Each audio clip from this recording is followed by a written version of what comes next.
Thank you so much, Joanna, for joining me for this discussion about Black love and literature. Um, I had the chance to read your book. I finished it today, actually, and you were right. I loved it. We'll get more into that later on, but I just want to kind of frame discussion as to be just conversation, just to talk about your journey as an author and how you got into writing and how it has been for you as a Black romance author in this space. So, without further ado, do you want to introduce yourself and kind of give a background about yourself? Sure. I am Joanna Kimber. I write primarily romance, and I've always loved writing and reading, but I decided to pursue it professionally about a year ago. And I really want to center Black women and our journeys through life, figuring things out, and finding love along the way in that process. Hmm. That's good. So can you kind of share like how you got started writing and kind of your thought process going into your first novel? Sure. So my first novel actually I never published. Uh, but that was the novel that taught me that I am a plotter. Like I need a very detailed outline. So every book I write starts out as a somewhat vague idea. And then I spend quite a bit of time fleshing it out and figuring out all the characters, the settings. I plot it down to the chapter so I know exactly how it's going to start, what's going to happen, and how it's going to end before I even start writing the book. Hmm. And then once I start writing, it just flows. Hmm. So what happened with that first book that you never published? It's just chilling on my computer. I don't Hmm. know if I'll ever publish it. Maybe I'll rewrite it and publish it in the future, but Hmm. it just I I guess I can look back and say it was a way for me to figure out my voice and my style and really like take off running with the next release, which is my first debut novel that I published. Yeah. So how did you know that was ready to be released, and how come that came out and wasn't scrapped really along with your first one, or I guess your first finished one? So I didn't know that it was ready. Hmm. Actually had to go back and re-edit it a couple times.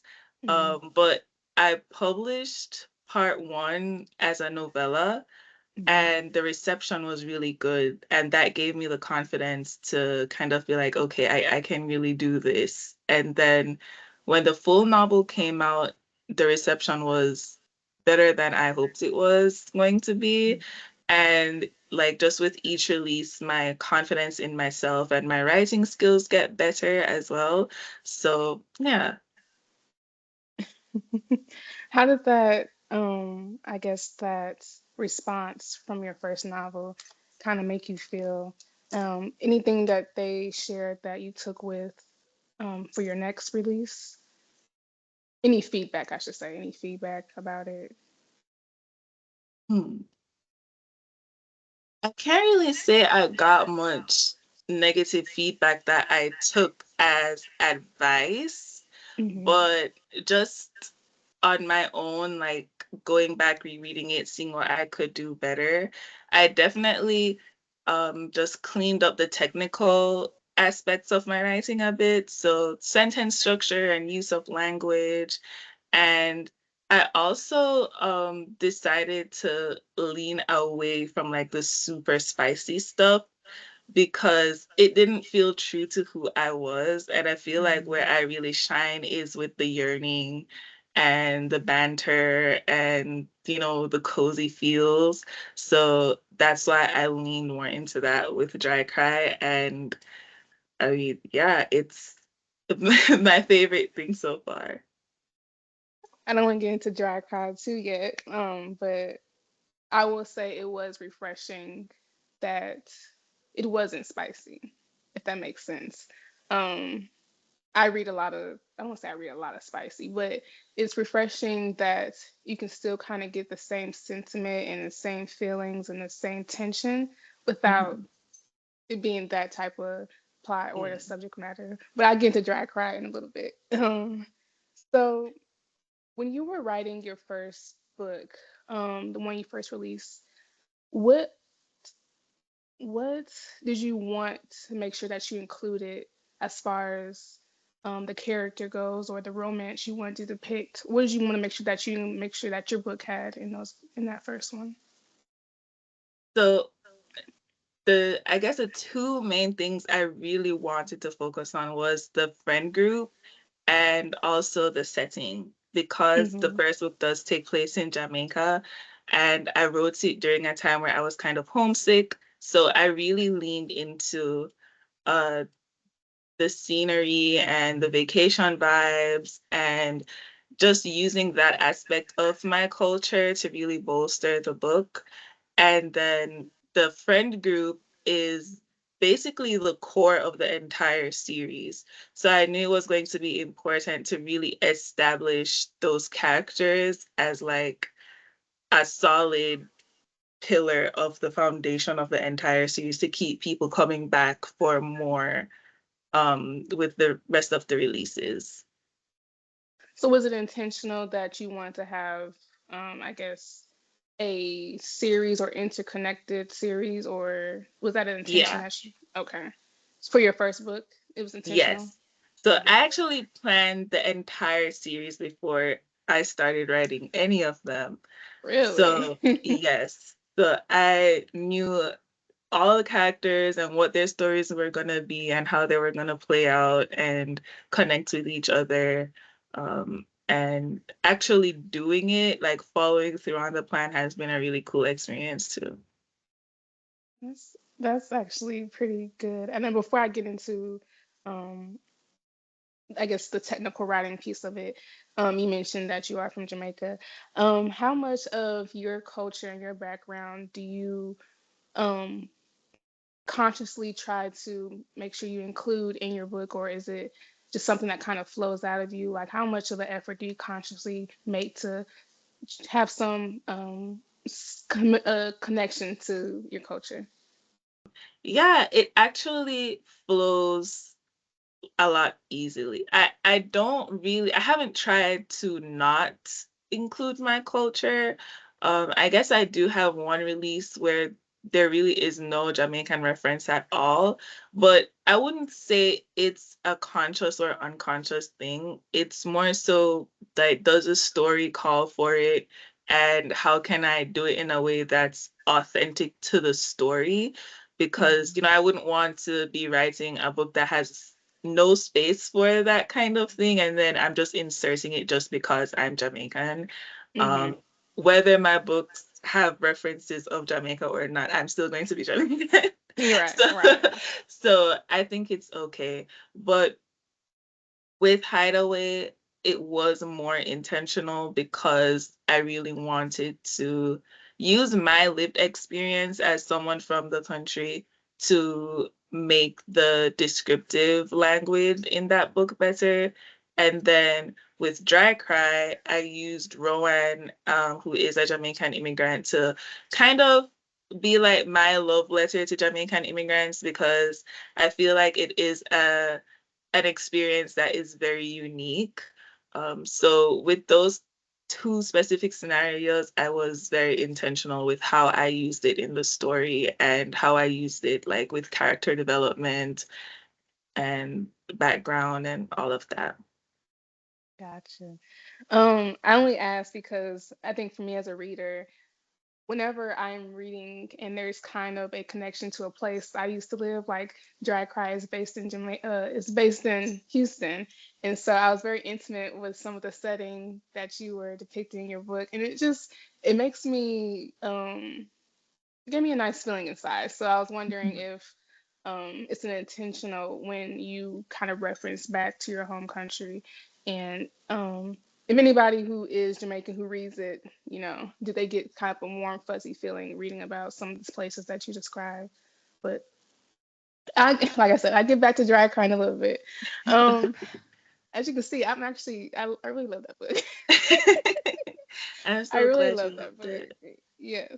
Um, so kind of going into the technical piece, is there anybody you kind of read or any favorite authors or books that you had that kind of were very influential in your writing or Hmm. the start of your writing? That's such a great question. I ask myself that every day. Um, I read such a wide array of authors that it's hard to pinpoint where my style is like coming from, Hmm. because I truly believe that all art is just a replica of someone else's art, in your own voice, in your own way. But I would say right now, my biggest like inspirations, or the authors that I respect and admire the most, I would say Kennedy Ryan for sure, J.L. Seegers, and Emily Henry. Okay. Okay. Do you have any favorite books by them that you want to shout out? Yeah, I do. So Long Shot is one of my favorite books of all time. I think Love that's it. such a beautiful book, devastating but beautiful. Hmm. And then from JL Seegers, it's gonna be Revive Me, Part Three, The Apology. Okay. And then with Emily Henry, this I feel like this might be an unpopular opinion. People are so like up and down when it comes to her books, but I really love book lovers. I think that a big part of the reason why people don't like it is because it leans more into like the literary fiction type of style of romance, but I like that. So but I admire her writing skills. I think she's an amazing writer. So when you're reading some of these books, are there any I guess nuances or the type of I'm talking about the technical side of it of the writing. Mhm. Anything that you've been able to kind of see and incorporate into your writing so far? Yes. Um So JL Seegers and Kennedy Ryan, the thing that I admire the most about their writing style is their ability to use descriptive language in a way that doesn't feel like proposed. It doesn't feel like too lyrical, but it still delivers that wow factor that makes you feel like, wow, that was such a beautiful sentence. Like Hmm. they really know how to craft a sentence in a way that Hmm. makes you like feel still engaged with the plot, but also like you're reading a piece of art, Hmm. And I hope I can get to that point one day where I'm delivering that same feeling to my readers. I think you're pretty close. Oh, thank you. As you started writing, what was the most, or I guess your first book, or writing period, what was the most surprising part of the writing process? Mm, the editing. Yeah. Really? Yes, because I realized that I would never get the same feeling as a reader reading the book for the first time, Mm-hmm. because I already know what's going to happen beginning to end. Mm-hmm. So, um, and honestly, to be honest, after the third round of edits, I just get sick of reading it. Like I don't even want to read it anymore. Really? Yes. So the editing process was like it's not my favorite part of the process, and it was the most surprising to me. Like cuz I do feel like it is also the most important Hmm. part of the process as well. Do you have, um, were there any hard parts or challenges that you kind of faced um, when writing and before you even published your first book? Like anything that just was like, I just don't know what's going on. So honest, I feel like I'm able to surpass that because, or I should say, bypass that because of the way I plan the outline. So Mhm. while I'm writing, I really don't have to think too hard about what I'm writing. It's just more so about Mm. choosing the right words and saying things in the right way, maintaining the flow and the pacing, not, spontaneously adding things or removing things, and trusting like my brain from when I did the outline to know, like, okay, just leave it, just write the book and do the editing later. But Mhm. yeah, I would say probably the staying consistent, just like writing every single day and not Mhm. falling off with that is probably the most difficult part. How long did it take you to finish your first book? So I wrote part one of Hideaway in 14 days. That was almost the first, I think I was like, that was like around the first 35,000 words. Mhm. And then the rest of it I wrote over the course of 3 months. Okay. So it really depends. Sometimes I go crazy and I write like thousands and thousands and thousands of words in a day. And then sometimes I just feel completely burnt out and I stop writing for a whole week. Mhm. So it really just depends on how focused I am and how badly I want to release something by a certain date. Mhm. Yeah. So did you already have Dry Cry? How long after Dry Cry was it actually finished before you published it? Ooh, like 2 months. 2 months. Okay. Yeah. Is that kind of characteristic as far as a series to, I guess, a romance series? Romance, because fantasies they take forever, Yeah. but romance, the kind of characteristic to, I guess, have a closer release time. Do you think? Mhm. Yeah, in your opinion, yeah. Yeah. Also, like, because I do such heavy plotting beforehand, Mhm. editing usually doesn't take as long as if I just wrote as I went along. Then I would Mhm. probably have like a lot more plot holes and stuff that would need fixing. I'm also a pretty clean writer as well, so I don't Mhm. usually have a ton of grammatical errors. Um, Okay. so my editing process is usually fairly quick. Mhm. I actually do in the future plan to take a longer time, like do like maybe even more rounds of editing and a longer promotional period, rather than just like releasing it as soon as it's done. But that's my problem. As soon as it's done, I want to push it out to everybody. So Mhm. yeah. Do you usually get like feedback from any close friends or family before you actually publish it? Yeah, I do. Yeah. So my younger sister reads almost everything that I write. Um, Mhm. and I will literally sit in the room while she's reading, and if she laughs, I'm like, "What was funny?"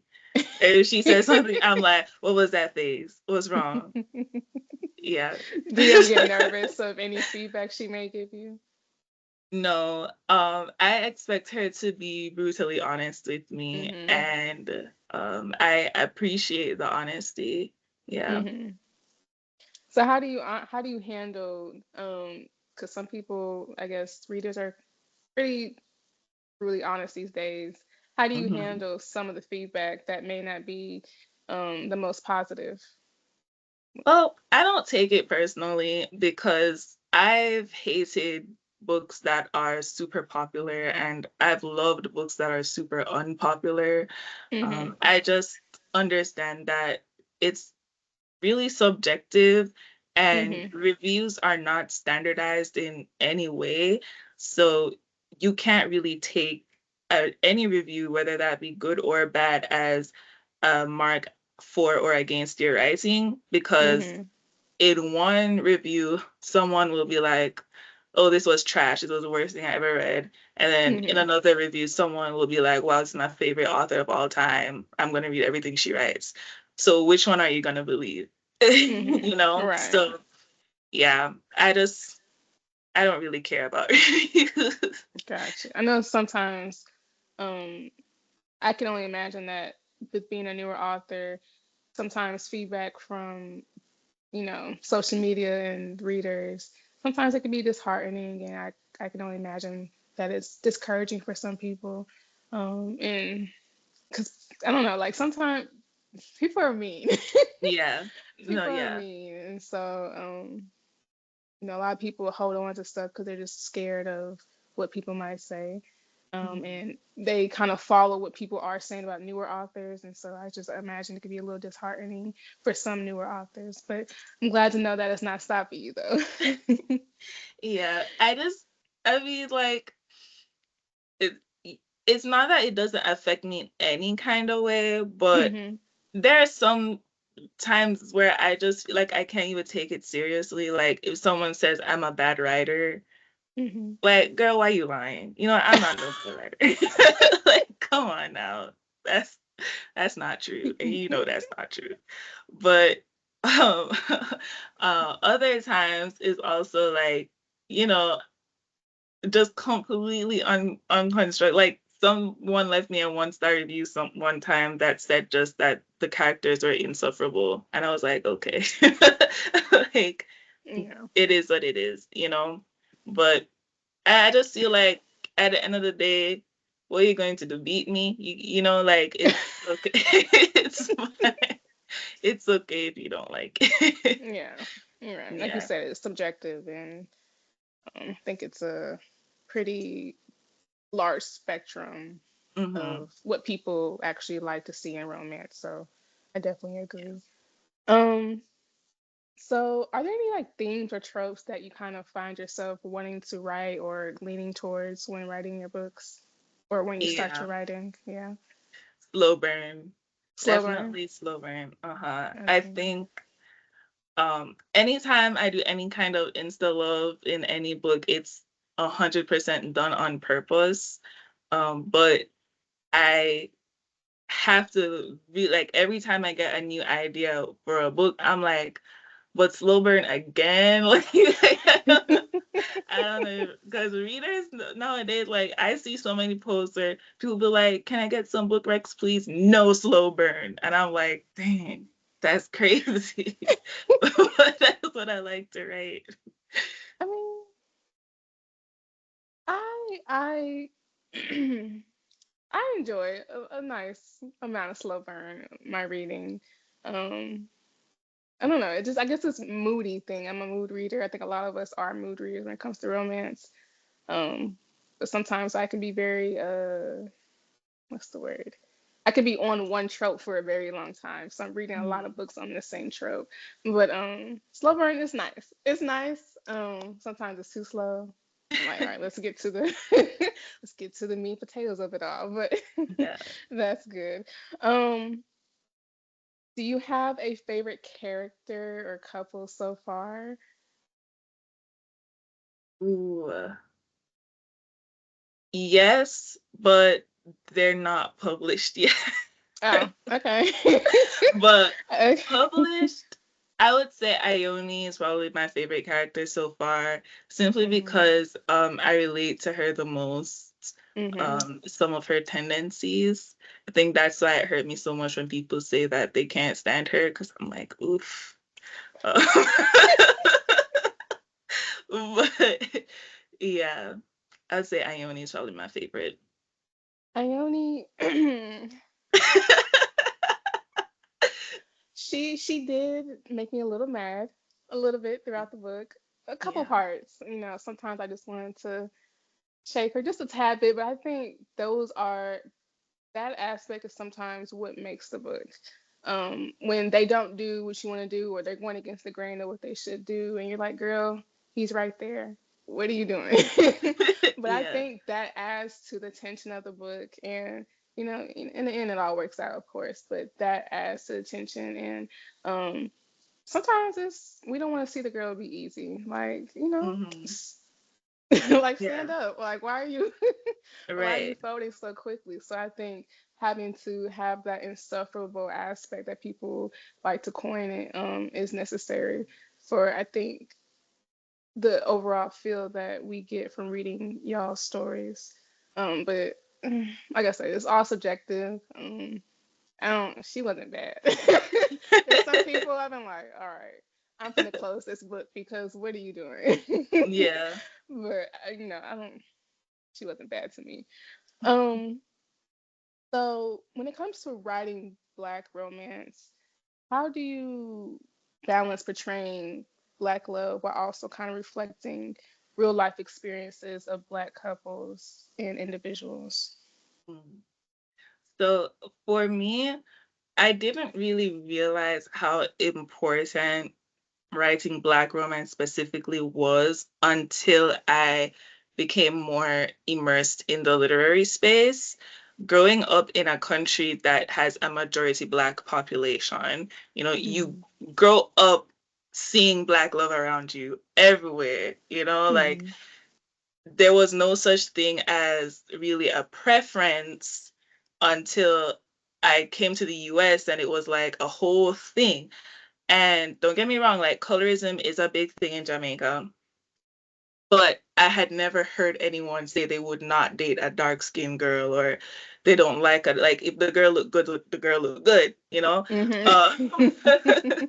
so that was a big part of it. And then the other big part of it was seeing how many of my readers who read my first book, which was an interracial romance, who didn't read my second book, which was a Black romance. I was like, oh, okay, like there's definitely something there. And Mm-hmm. then when you look at the statistics, most Black people end up with Black people, right? But I feel like we're constantly through the media are being force fed these interracial couples. I don't know if you remember there was a period of time with like commercials on TV where every time there was a commercial with a Black dad or a Black mom, they had to have like a white husband or white wife. Mm-hmm. That was always weird to me. Um, the whole like way there are some people who refuse to read Black romance is weird to me. Um, I kind of went a little bit viral last year because I said that I don't think I'm gonna ever write another interracial romance. I'm just gonna strictly stick with Black romance from now.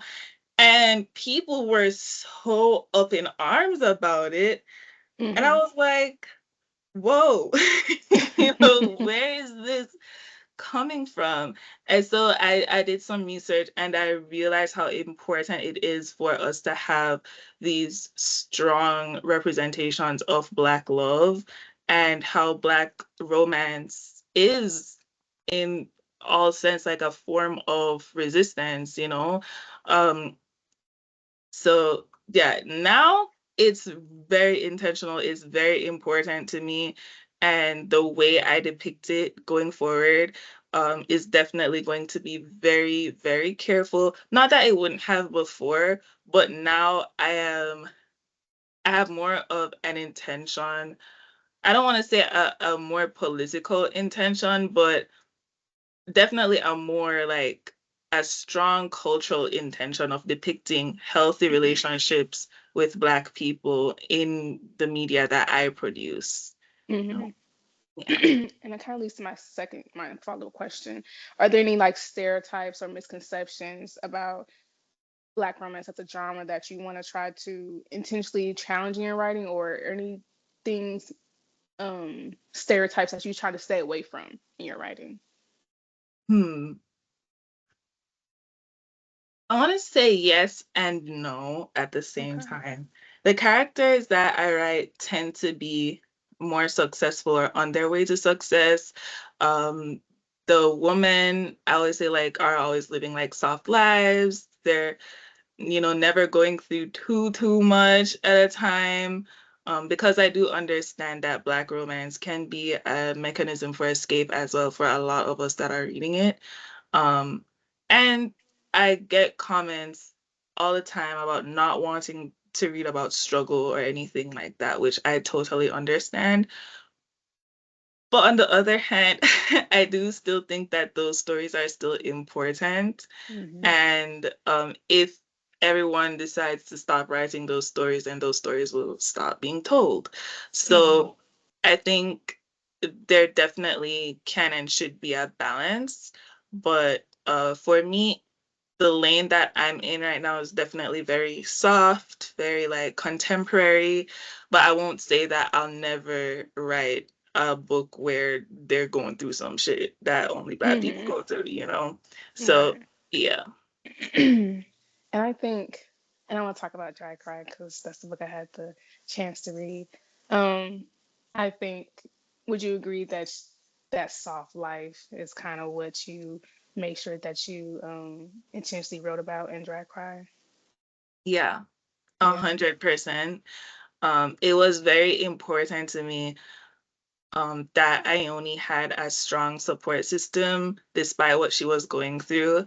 And that even though she was going through a lot and she was going through a particularly like traumatizing period in her life, Hmm. she was still able to live that soft life and not fall into like deep despair and be going through the worst of the worst things, because I don't know. I feel like Black women, we deserve to see ourselves living beautiful lives in media. It can't always be struggle upon struggle upon struggle and trauma upon trauma. It can't always be that. So yeah, I Hmm. was very intentional in doing that.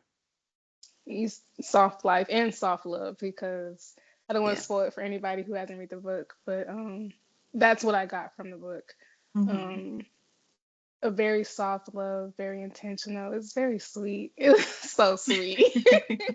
It was so sweet. And so from your first book to that one, is there anything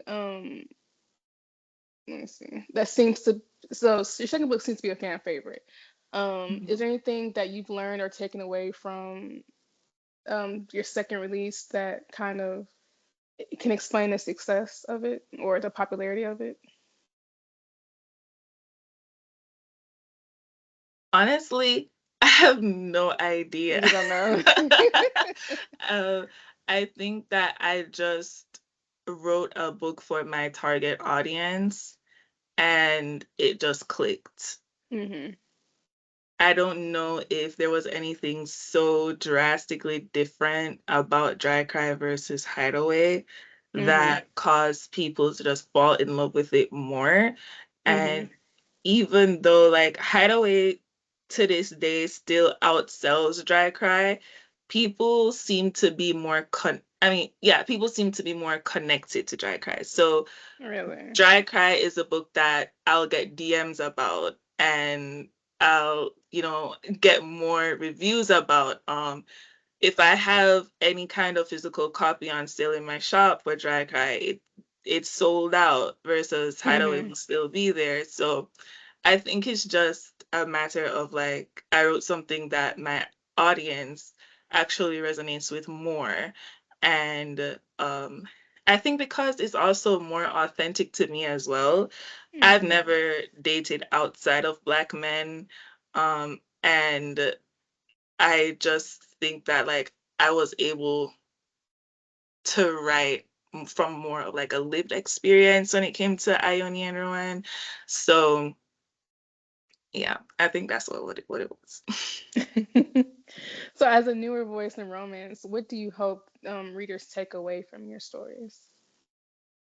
Hmm, that's a great question. I definitely hope readers take away a sense of perseverance and trust in oneself.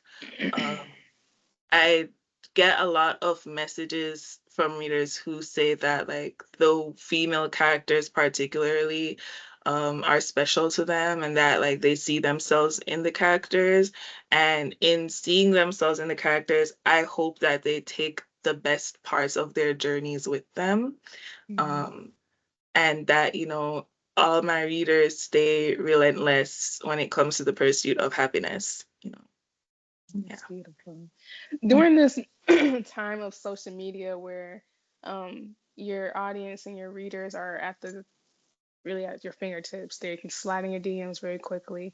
How has interacting with them and any contemporary authors around you, how's that been for you? Honestly, I've had a great time.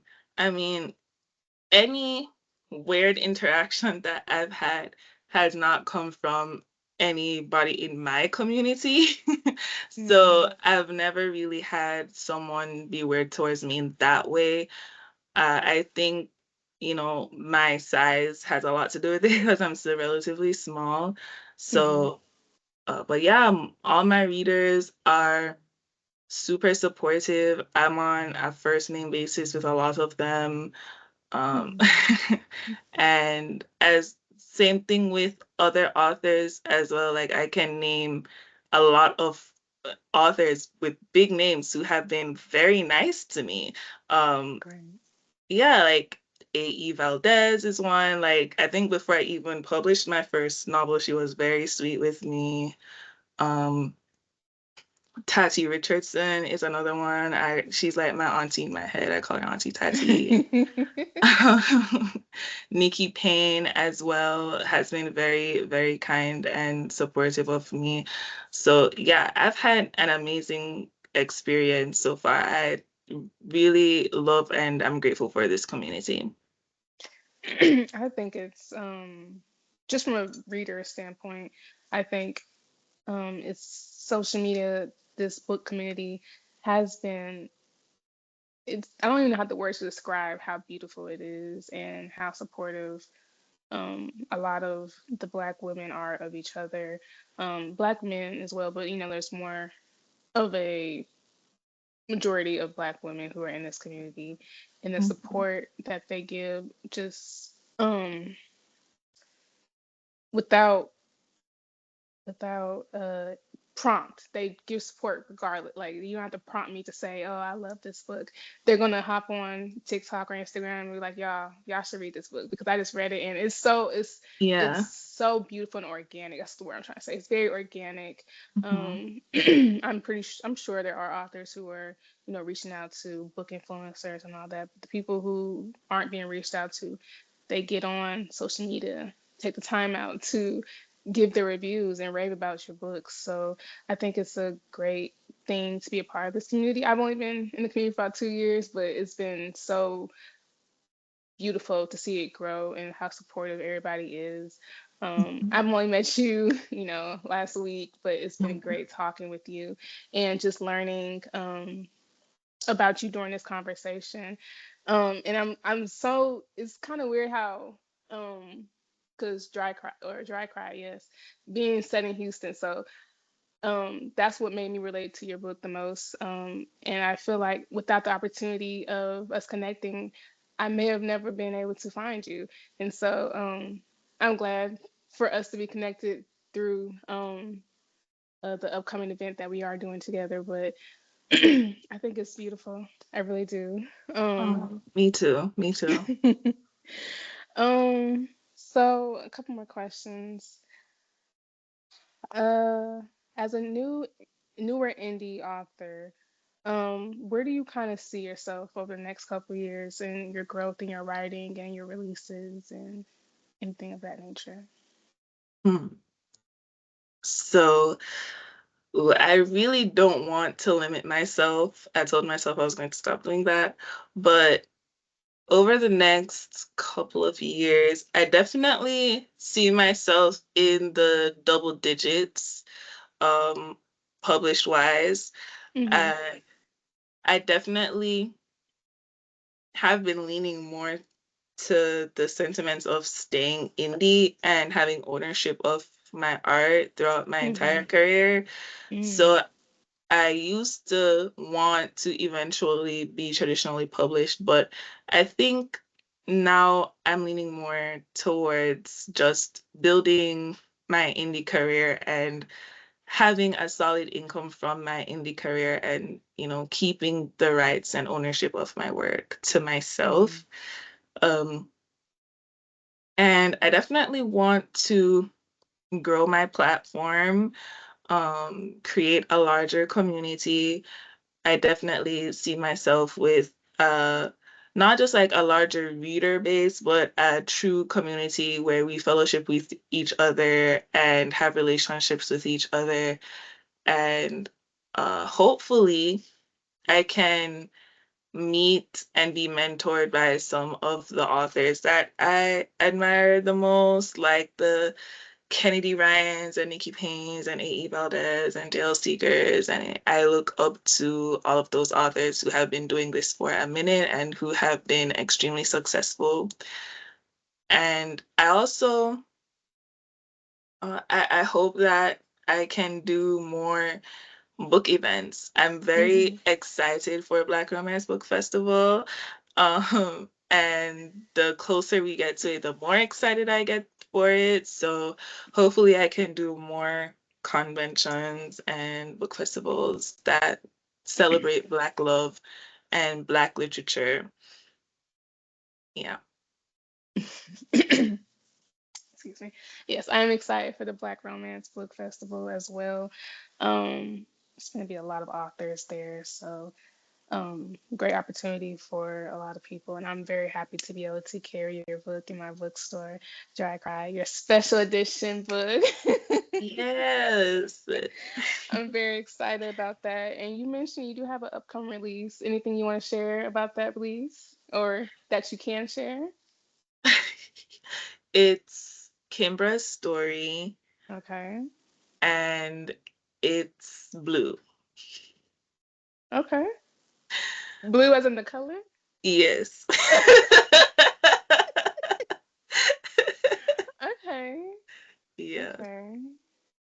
Well, you guys have to figure out who Kimber is in the book. She was a tough cookie, in my opinion, but she was very supportive of Ione, and um, I liked her. I look forward to the next release. um,